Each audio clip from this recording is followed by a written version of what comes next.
அனைவருக்கும் வணக்கம். இன்றைக்கு சந்திரன் உச்சம் பெற்றால் எப்படின்னு சொல்லி பார்க்கலாம். தாயுக்கு ஆயுள் விருத்தி, வெண், சமரம், சித்தி, முத்து, வெண்மணி சேர்க்கை, பட்டு பிதாம்பரம் அணிதல், டாலர் வழி செல்வம் அனுபவித்தல், காம இச்சை, மிகு கௌரவம், ஞாபகம் சக்தி அதிகரிக்கும். இந்த மாதிரி விஷயங்கள்லாம் சிறப்பாக இருக்குது.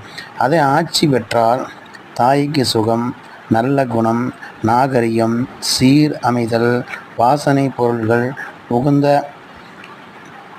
கந்த வெண் தாமரை மலர் அனுபவித்தல், தருமம், தாயாளம், சிந்தனை, கணபதி ஆராதனை, இந்த மாதிரி விஷயங்கள்லாம் சிறப்பாக இருக்குது. அதே நட்பு பெற்றால் தாய்க்கு மத்தி, ஆயுள் உண்டாகுதல், தைரியம், தாம்பூலம், பிரியம், புகழ், பொய் பேசுதல், தர்ம தற்பெருமை, தயாள சிந்தனை உண்டாகும்.